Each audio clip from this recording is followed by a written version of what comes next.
सुहाग रात से पहले ही दुल्हन भाग गई। स्टेशन पर मिला अजनबी लड़का। फिर जो हुआ किसी ने सोचा भी नहीं था। दोस्तों, बारात पूरे शोर शराबे के साथ शहर के सबसे बड़े मैरिज गार्डन में पहुंच चुकी थी। रोशनी इतनी थी कि लगता था जैसे सितारे जमीन पर उतर आए हो। ढोल की थाप, रिश्तेदारों की हंसी और मोबाइल कैमरों की चमक सब मिलकर माहौल को जश्न में बदल चुके थे। दुल्हन का नाम था सिया। लाल जोड़े में सजी सिया सच में किसी परी से कम नहीं लग रही थी। लेकिन उसके चेहरे पर वो चमक नहीं थी जो एक नई जिंदगी शुरू करने वाली लड़की के चेहरे पर होती है। उसकी आंखों में एक अजीब सा डर था, जैसे कोई फैसला उसे अंदर से तोड़ रहा हो। दूल्हा आदित्य, पढ़ा लिखा, अच्छे परिवार का और शहर का जाना पहचाना बिजनेसमैन। रिश्ता दोनों परिवारों की मर्जी से हुआ था। सब कुछ परफेक्ट लग रहा था, पर किसी को क्या पता था कि इस शादी की रात एक ऐसा तूफान आने वाला है जो सब कुछ बदल देगा। शादी से कुछ दिन पहले सिया ने अपने पापा से कहा था, पापा क्या शादी जरूरी है? उसके पापा ने मुस्कुराकर कहा था, बेटा हर लड़की की जिंदगी में ये दिन आता है। आदित्य अच्छा लड़का है, तुम खुश रहोगी। सिया चुप हो गई थी। वो अपने माता पिता को दुख नहीं देना चाहती थी, लेकिन उसका दिल वो किसी और दिशा में जा रहा था। फेरे हो चुके थे, सब रस्में पूरी हो गई थी। सिया को दूल्हे के घर ले जाया गया। घर में ढेर सारी औरतें, हंसी मजाक, रस्में। रात के करीब 12 बजे सब ने कहा, अब दुल्हन को कमरे में ले चलो। सिया को सजाए हुए कमरे में बैठा दिया गया। दरवाजा बंद हुआ। कुछ देर बाद जब आदित्य कमरे में आया तो उसने देखा कमरा खाली था। सिया वहां नहीं थी। पहले उसे लगा शायद मजाक है, पर जब पूरे घर में खोजबीन शुरू हुई तो सच्चाई सामने आई। दुल्हन गायब थी। क्या मतलब गायब है? इतनी बड़ी शादी और दुल्हन भाग गई। लोग क्या कहेंगे? आदित्य की मां बेहोश हो गई। पिता का चेहरा गुस्से से लाल था। आदित्य चुप था। उसकी आंखों में सिर्फ एक सवाल था, क्यों? उधर रात के 1:12 बजे शहर का रेलवे स्टेशन सिया भागती हुई प्लेटफॉर्म नंबर 3 पर पहुंची। उसके हाथ में बस एक छोटा सा बैग था। भारी लहंगा अब उसने बदल दिया था। साधारण सूट पहन लिया था। उसकी सांसें तेज थी। आंखों में आंसू थे।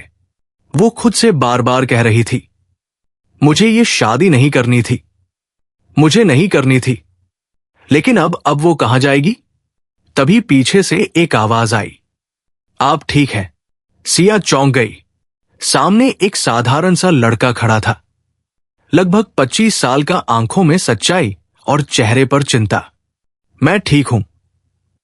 सिया ने जल्दी से कहा, आप रो रही हैं? और इस वक्त अकेले स्टेशन पर? सब ठीक तो है। सिया कुछ पल चुप रही, फिर अचानक बोली, मुझे यहां से बहुत दूर जाना है। बहुत दूर? लड़के ने पूछा, टिकट है आपके पास? सिया ने सिर हिलाया। नहीं।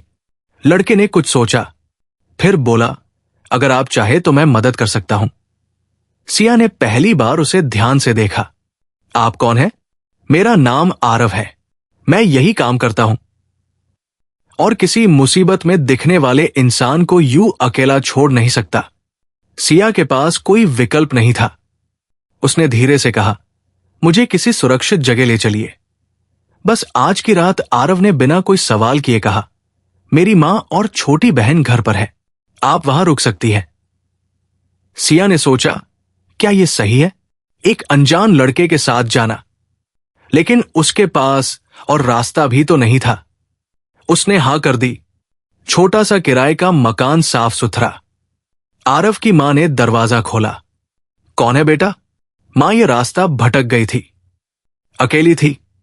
सोचा आज की रात यही रुक जाए। मां ने बिना शक किए सिया को अंदर बुला लिया। बेटी डर मत, यहां सुरक्षित हो। ये सुनते ही सिया रो पड़ी। उसे एहसास हुआ अजनबी घर में उसे वो सुकून मिल रहा है जो अपनी शादी में नहीं मिला। आदित्य पूरी रात जागता रहा। उसने पुलिस में रिपोर्ट नहीं लिखवाई। सब हैरान थे, पिता ने पूछा, तू चुप क्यों है? आदित्य ने धीमे से कहा, किसी लड़की को अपनी शादी की रात भागने पर मजबूर करने वाली वजह छोटी नहीं होती। मैं जानना चाहता हूं वो वजह क्या थी। सुबह आरव की मां ने सिया से पूछा, बेटी क्या हुआ था? सिया ने पहली बार सच बताया, मैं ये शादी नहीं करना चाहती थी। मेरे पापा बीमार हैं। उनकी इच्छा थी कि मेरी शादी अच्छे घर में हो। मैं मना नहीं कर पाई, पर दिल से तैयार नहीं थी। क्या तुम किसी और से प्यार करती हो? मां ने पूछा। सिया ने सिर हिलाया, नहीं तो फिर मैं पहले अपनी पढ़ाई पूरी करना चाहती थी, खुद कुछ बनना चाहती थी। शादी मेरे लिए सपना नहीं, एक जिम्मेदारी थी और मैं तैयार नहीं थी। कमरे में सन्नाटा छा गया। आरव ने पहली बार कहा, तो आपने गलत नहीं किया। सिया ने उसकी तरफ देखा, पर अब सब मुझे गलत कहेंगे। आरव मुस्कुराया, कभी कभी सही फैसले लेने के लिए गलत कहलाना पड़ता है। दोपहर तक खबर पूरे शहर में फैल चुकी थी। दुल्हन भाग गई। लोग तरह तरह की बातें बना रहे थे, लेकिन कहानी अभी शुरू हुई थी, क्योंकि उसी दोपहर आदित्य को एक चिट्ठी मिली। वो सिया की थी। उसमें लिखा था, मैं आपको धोखा देकर नहीं जाना चाहती थी, लेकिन मैं खुद को धोखा नहीं दे सकती थी।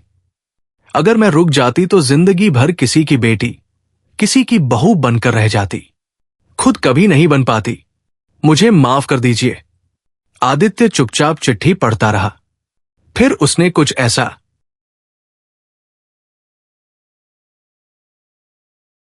फैसला लिया जिसकी किसी ने कल्पना भी नहीं की थी। आदित्य पूरी रात सोया नहीं। कमरे में सन्नाटा था। शादी की सजावट अभी भी दीवारों पर टंगी थी। खून मुरझाने लगे थे, पर उससे ज्यादा मुरझाया हुआ था उसका मन। उसने फिर से सिया की चिट्ठी पढ़ी। अगर मैं रुक जाती तो जिंदगी भर किसी की बेटी, किसी की बहू बनकर रह जाती, खुद कभी नहीं बन पाती। ये शब्द उसके दिल में बार बार गूंज रहे थे। सुबह होते ही उसके पिता ने कहा, पुलिस में रिपोर्ट लिखवानी पड़ेगी, हमारी इज्जत का सवाल है। आदित्य ने शांत आवाज में जवाब दिया, कोई रिपोर्ट नहीं होगी। सब चौंक गए। क्या मतलब? वो लड़की हमारी शादी से भाग गई। आदित्य ने गहरी सांस ली। वो भागी नहीं, उसने खुद को बचाया है, और अगर वो कहीं मुसीबत में है तो मैं उसे ढूंढूंगा। सजा देने के लिए नहीं, समझने के लिए। घर में सन्नाटा छा गया। आदित्य को अंदाजा था कि सिया अचानक कहीं दूर नहीं जा सकती। शादी की रात सबसे आसान जगह होती है रेलवे स्टेशन। उसने अपनी कार निकाली और सीधे स्टेशन की ओर चल पड़ा। स्टेशन पर वही शोर, वही भीड़, पर आज उसे हर चेहरा शक जैसा लग रहा था। उसने पूछताछ की। टिकट काउंटर चाय वाला को ली। एक बुजुर्ग चाय वाले ने कहा, साहब, रात को एक लड़की रोती हुई बैठी थी प्लेटफॉर्म नंबर 3 पर। फिर एक लड़का आया था, उसे अपने साथ ले गया। आदित्य के दिल की धड़कन तेज हो गई। कौन लड़का? यही काम करता है शायद। नाम सुना था, आरव। आदित्य ने स्टेशन मास्टर से पूछकर आरव का पता लिया। कुछ देर बाद वो एक छोटे से मोहल्ले में पहुंचा। दरवाजा खुला। सामने आरव था। दोनों की आंखें मिली। कुछ सेकंड तक कोई कुछ नहीं बोला। आदित्य ने सीधा सवाल किया, सिया कहां है? आरव ने शांत स्वर में जवाब दिया, सुरक्षित है, मैं उसका पति हूं, और वो एक इंसान है जिसे अपनी जिंदगी का फैसला करने का हक है। यह सुनकर आदित्य ठहर गया। उसे गुस्सा आ सकता था, लेकिन नहीं आया। मैं उसे लेने नहीं आया, उसने धीरे से कहा। मैं बस उससे बात करना चाहता हूं। आरव कुछ पल उसे देखता रहा, फिर अंदर चला गया। सिया जब बाहर आई तो उसके कदम जैसे जमीन से चिपक गए। आदित्य सामने खड़ा था। उसकी आंखों में गुस्सा नहीं था, बस थकान थी। और एक सवाल, तुम ठीक हो? आदित्य ने पूछा। सिया की आंखें भर आई। हां। कुछ देर तक तीनों चुप रहे। फिर आदित्य बोला, तुम्हें लगा मैं तुम्हें रोकूंगा? सिया ने धीमे से कहा, मुझे लगा आप समझेंगे नहीं। आदित्य हल्का सा मुस्कुराया। शायद मैं पहले नहीं समझता, लेकिन अब समझ रहा हूं। आरव ये सब चुपचाप देख रहा था। आदित्य ने कहा, अगर तुम वापस नहीं आना चाहती तो मत आओ। मैं तुम्हें मजबूर नहीं करूंगा, लेकिन समाज से लड़ने की हिम्मत है। सिया चुप रही। लोग तुम्हें दोष देंगे, तुम्हारे परिवार को ताने देंगे। क्या तुम तैयार हो? सिया ने पहली बार दृढ़ आवाज में कहा। हां, क्योंकि अगर आज डर गई तो जिंदगी भर डरती रहूंगी। आदित्य ने सिर हिलाया। ठीक है, मैं तुम्हारे फैसले के साथ खड़ा हूं। यह सुनकर सिया और आरव दोनों हैरान रह गए। लेकिन एक शर्त है, आदित्य ने कहा। क्या? सिया ने पूछा। तुम भाग कर नहीं जाओगी, खुलकर फैसला करोगी। अपने परिवार के सामने सिया का दिल का गया। घर, समाज, रिश्तेदार। पर आदित्य सही कह रहा था। भागने से कहानी खत्म नहीं होती, सामना करने से होती है। तीनों एक साथ सिया के मायके पहुंचे। गली में लोग फुसफुसा रहे थे, वही है भागी हुई दुल्हन। सिया के पापा दरवाजे पर खड़े थे। उनकी आंखों में दर्द था। क्यों किया तूने ये? उन्होंने कांपती आवाज में पूछा। सिया उनके पैरों में बैठ गई। पापा, मैंने आपको दुख दिया, मुझे माफ कर दीजिए। लेकिन मैं झूठ जीकर आपको खुश नहीं रख सकती थी।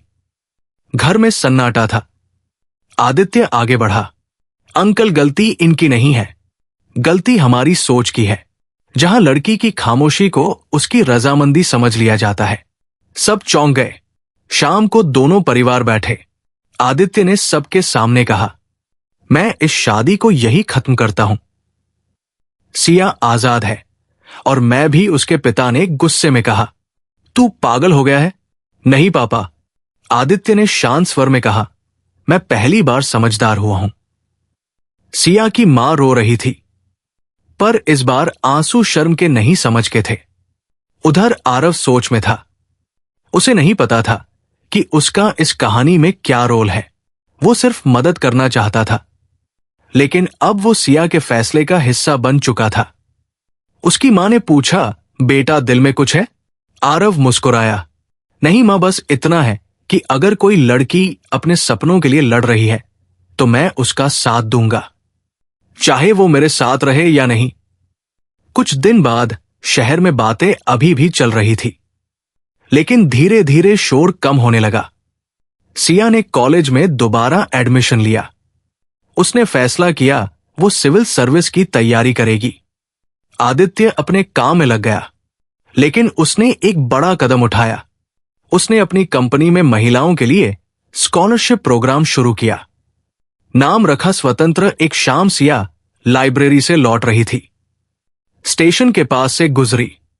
वही प्लेटफॉर्म नंबर 3, वही जगह जहां उसकी जिंदगी बदली थी।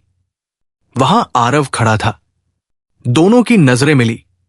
तैयारी कैसी चल रही है? आरव ने पूछा। अच्छी, सिया मुस्कुराई। कुछ पल की खामोशी। धन्यवाद, सिया ने कहा। किस बात का? उस रात भरोसा करने के लिए। आरव ने हल्की मुस्कान के साथ कहा, भरोसा आपने खुद पर।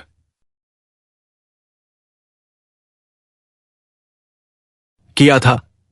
मैं तो बस रास्ता दिखा पाया, क्योंकि कुछ महीनों बाद शहर में एक बड़ी घटना होने वाली थी। एक ऐसा हादसा जो सिया, आदित्य और आरव तीनों की जिंदगी को फिर से जोड़ देगा। और इस बार फैसला सिर्फ सपनों का नहीं होगा, जिंदगी और मौत के बीच होगा। समय बीत रहा था। शहर की गलियों में अब सिया के बारे में फुसफुसाहट कम हो चुकी थी। लोग नई बातें ढूंढ लेते हैं।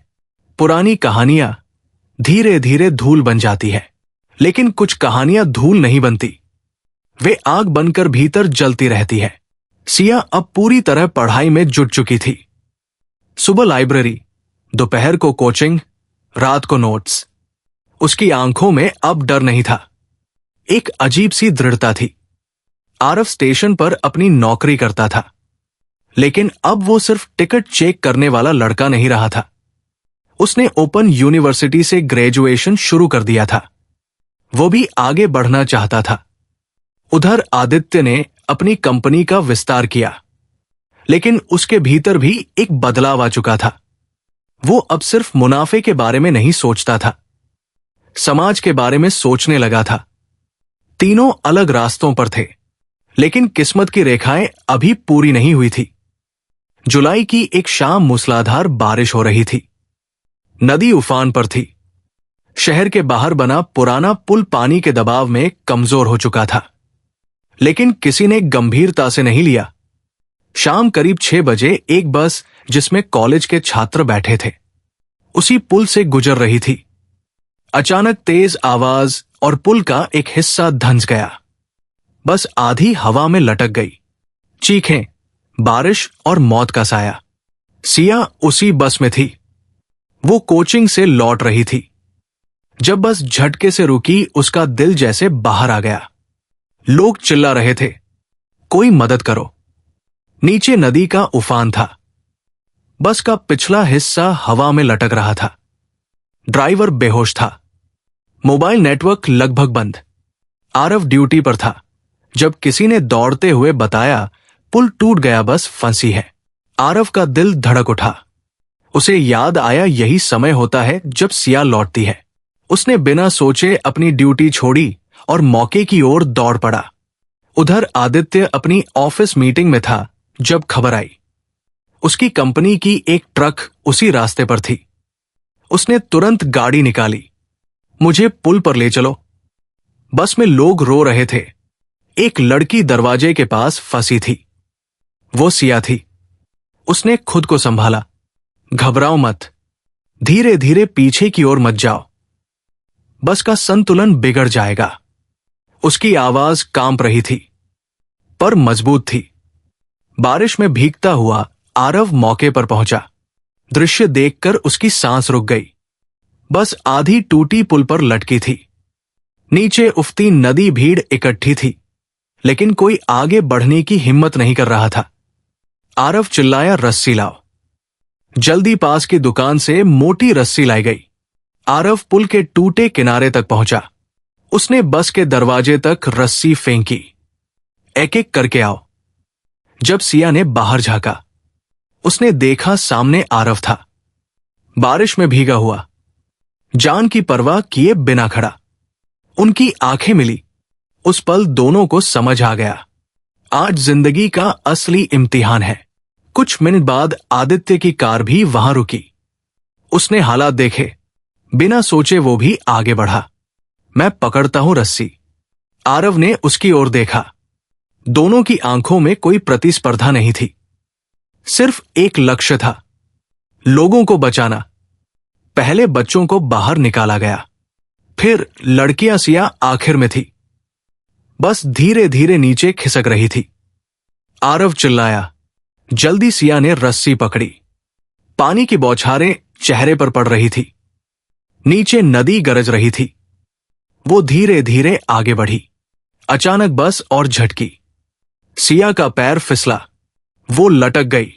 भीड़ चीख उठी। एक तरफ रस्सी पकड़े आरव, दूसरी तरफ नीचे झुककर हाथ बढ़ाए आदित्य। सिया, मेरा हाथ पकड़ो। आदित्य चिल्लाया। सिया ने पूरी ताकत लगाई। पहले उसने रस्सी कसकर पकड़ी, फिर आदित्य का हाथ थामा। दोनों ने मिलकर उसे ऊपर खींच लिया। जैसे ही सिया सुरक्षित जमीन पर पहुंची, बस नीचे गिर गई। भारी आवाज नदी में समा गई। सब स्तब्ध रह गए। बारिश थम चुकी थी। एम्बुलेंस आ चुकी थी। लोग बच गए थे। कोई बड़ा हादसा नहीं हुआ, क्योंकि कुछ लोगों ने डर पर हिम्मत को चुना था। सिया जमीन पर बैठी कांप रही थी। आरव उसके पास बैठा। तुम ठीक हो? सिया ने सिर हिलाया। फिर उसकी नजर आदित्य पर गई। वो भी चुप खड़ा था। तीनों की आंखों में अजीब सा भाव था। अगर उस रात सिया भागी नहीं होती, अगर आज दोनों यहां नहीं होते, तो किस्मत ने तीनों को एक साथ क्यों लाया? उस रात तीनों नदी किनारे बैठे, कोई शब्द नहीं थे।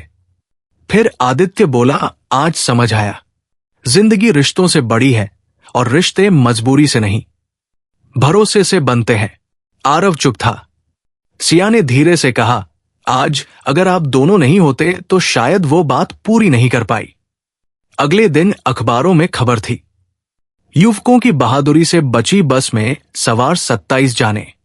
फोटो में आरव और आदित्य दोनों थे। सिया भी शहर, जिसने कभी उसे भागी हुई दुल्हन कहा था, आज उसे बहादुर लड़की कह रहा था। कुछ दिन बाद आदित्य ने सिया से मुलाकात की।